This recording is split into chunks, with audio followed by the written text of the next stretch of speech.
ನಮಸ್ತೆ ಜನತೆ, ಬೀಟ್ರೂಟ್ ಪಲ್ಯ ಮಾಡೋಣ ಅಂತ ಹೊರಟಿದ್ದೀನಿ. ತಮ್ಮನೇಲಲ್ಲಿ ನೋಡೇ ಇರ್ತೀರಾ. ಇದಕ್ಕೆ ಇಂಗ್ರೀಡಿಯೆಂಟ್ಸು ಸಣ್ಣಗೆ ಹೆಚ್ಚಿದ್ದ ಬೀಟ್ರೂಟ್ 3, ಟೊಮೆಟೊ ಮತ್ತು ಒಂದು 6 ರಿಂದ 7 ಗೋಡಂಬಿ. ಇದೇ ನನ್ನ ಸ್ಪೆಷಲ್ ಬೀಟ್ರೂಟಿಗೆ.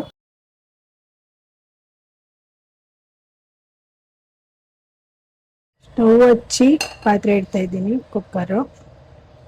ಕುಕ್ಕರ್ ಇಟ್ಮೇಲೆ ನಾನು ನಾರ್ಮಲ್ ಆಗಿ ಕೊಬ್ಬರಿ ಎಣ್ಣೆ ಯೂಸ್ ಮಾಡ್ತೀನಿ. ಒಂದು 4-5 ಸ್ಪೂನ್ ಕೊಬ್ಬರಿ ಎಣ್ಣೆ. ಓಕೆ, ಕೊಬ್ಬರಿ ಎಣ್ಣೆ ಹಾಕಿದ್ಮೇಲೆ ಕಾಯ್ಬೇಕು. ಎಣ್ಣೆ ಕಾಯಕ್ಕೆ ಸ್ವಲ್ಪ ಟೈಮ್ ಹಿಡಿಯುತ್ತೆ. ಅಷ್ಟರಲ್ಲಿ ನಾವು ಟೊಮೊಟೊ ಮತ್ತು ಗೋಡಂಬಿ ಮಿಕ್ಸಿಯಲ್ಲಿ ಇಟ್ಟಿದ್ದೀವಿ. ಇದನ್ನ ನುಣ್ಣಗೆ ಪೇಸ್ಟ್ ಮಾಡ್ಕೊಳ್ಳೋಣ, ಸ್ವಲ್ಪ ನೀರು ಹಾಕೊಂಡು. ನೋಡಿ ರುಬ್ಬಿರೋದು ಯಾವ ರೀತಿ ಆಗಿದೆ ಅಂತ. ಇಷ್ಟ ಆದ್ಮೇಲೆ ಎಣ್ಣೆ ಕಾದಿದೆ, ಇದಕ್ಕೆ ಸಾಸಿವೆ ಕರಿಬೇವು ಹಾಕೋಣ ಬನ್ನಿ.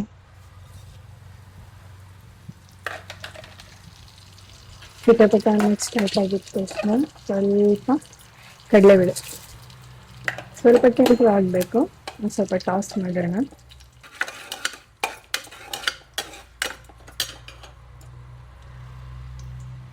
ಸ್ವಲ್ಪ ಮೀಡಿಯಮಲ್ಲಿ ಇರಲಿ, ಅಂದರೆ ಗೊತ್ತಾಗಲಿ.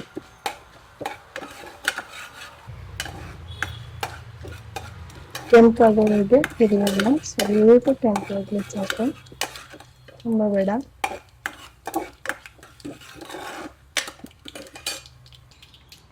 ಎರಡು ಸಣ್ಣಗೆ ಹೆಚ್ಚಿರೋ ಈರುಳ್ಳಿ ಹೇಳಿದ್ನಲ್ಲ, ಅದನ್ನ ಹಾಕಾಯ್ತು. ಟಾಸ್ ಮಾಡೋಣ. ಕಲಿಸ್ಕೊಡೋದು ಚೆನ್ನಾಗಿ ಒಂಚೂರು ಮೆತ್ತಗಾಗುತ್ತಂತ ಈರುಳ್ಳಿ ಮೆತ್ತಗಾಗೋಕ್ಕೆ ಸ್ವಲ್ಪ ಇಂಗ್ರೀಡಿಯೆಂಟ್ ಯಾವುದು ಪುಡಿ ಹಾಕೋಣ.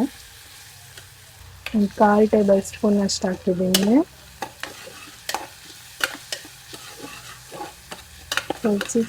ಕಲಸಿ ಚೆನ್ನಾಗಿ 2 ಮಿನಿಟ್ಸ್ ಬಿಡಿ. ಅದು ಕಲರ್ ಎಷ್ಟು ಚೆನ್ನಾಗಿ ಕಾಣ್ತಾ ಇದೆ.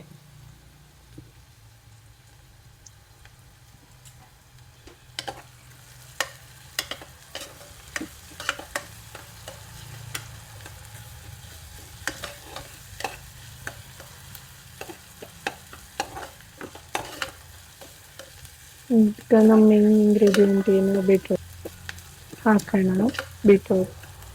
ಬೀಟ್ರೂಟ್ನ ಸಣ್ಣಗಿಚ್ಚಿ ನೀರಲ್ಲಿ ಹಾಕಿದ್ದೀನಿ. ನೀರಲ್ಲಿ ತೊಳೆದ್ಬಿಟ್ಟೆ ಹಾಕಿದರೆ ಸ್ಮೆಲ್ ಇರಲ್ಲ.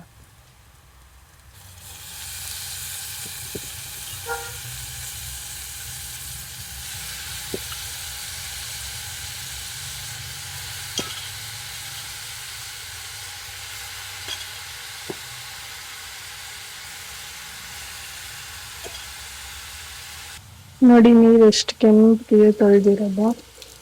ಇದನ್ನ ಯೂಸ್ ಮಾಡ್ಕೋಬೋದು. ತಲೆಗೆ ಶಾಂಪು ಹಾಕಿ ತೊಳ್ಕೊಂಡ್ರೆ ಆಯ್ತು, ಶೈನಿ ಬರುತ್ತೆ ಹೇರ್ಗೆ. ಬೀಟ್ರೂಟ್ ಹಾಕಿದ್ಮೇಲೆ ಸ್ವಲ್ಪ ಕಲಿಸ್ಕೊಂಡು ಸುಮ್ಮನೆ ಕೆಳಗೆ ಮಾಡಿ ಈರುಳ್ಳಿ ಅದು ಮಿಕ್ಸ್ ಆಗೋ ತನಕ 1 ಟೇಬಲ್ ಸ್ಪೂನ್ ಹಾಕ್ತಿದ್ದೀನಿ. ಈಗ ಕಲಸಿ ಸಾಕು, ಬೇಕಿದ್ರೆ ನೋಡ್ಕೊಂಡು ಹಾಕೋಣ. ಚೆನ್ನಾಗಿ ಕಲಿಸ್ಕೊಬೇಕು. ಸ್ವಲ್ಪ ಎಣ್ಣೆ ಈರುಳ್ಳಿ ಜೊತೆಗೆ ಬೆರೆಯೋ ಹಾಗೆ.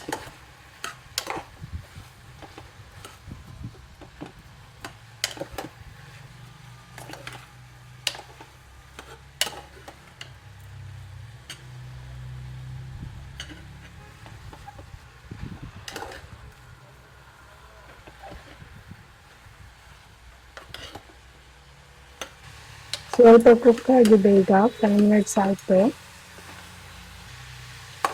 ಈಗ 1 ಸ್ಪೂನ್ ಸಾಂಬಾರ್ ಪುಡಿ ಹಾಕೋಣ.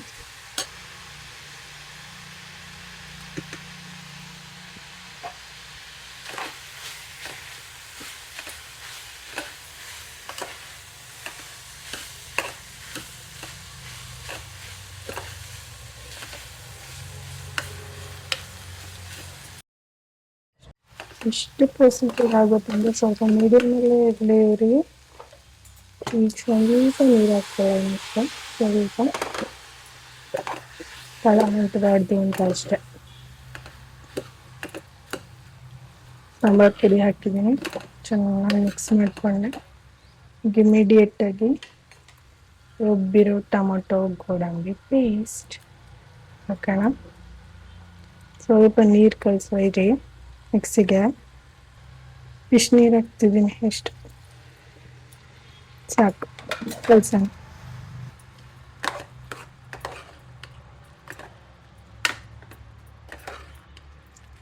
ಇನ್ನು ಒಂದು ಇಂಗ್ರೀಡಿಯೆಂಟು ಏನಪ್ಪ ಅದು ತೆಂಗಿನಕಾಯಿ. ತೆಂಗಿನಕಾಯಿನ ತುರಿದಿರೋದಿದ್ರೆ ಹಾಗೆ ಡೈರೆಕ್ಟಾಗಿ ಹಾಕಿ, ತುರಿದಿರೋದಿಲ್ಲ ಅಂದರೆ ಈ ರೀತಿ ಎಬ್ಕೊಂಡು ಮಿಕ್ಸಿಯಲ್ಲಿ ಹಾಕಿ 2 ರೌಂಡ್ ತಿರುಗಿಸಿದ್ರೆ ಈ ರೀತಿ ಆಗುತ್ತೆ ಕೋರ್ಸ್ ಪೇಸ್ಟ್. ಸಾಕು, ಇಷ್ಟಿದ್ರೆ ಸಾಕು. ಇದನ್ನ ಹಾಕೋದು ಲಾಸ್ಟಿಗೆ. ಸ್ವಲ್ಪ ಕಲಿಸ್ಕೊಳ್ಳಿ. ನೀರು ಕುದಿಯೋಕ್ಕೆ ಸ್ಟಾರ್ಟ್ ಆಗ್ತಿದೆ. ಸ್ವಲ್ಪ ಉಪ್ಪು ನೋಡಿಬಿಟ್ಟು ಬೇಕಿದ್ರೆ ಉಪ್ಪು ಹಾಕ್ಕೊಳ್ಳಿ. ಸ್ವಲ್ಪ ಇಷ್ಟು ಬೆಲ್ಲ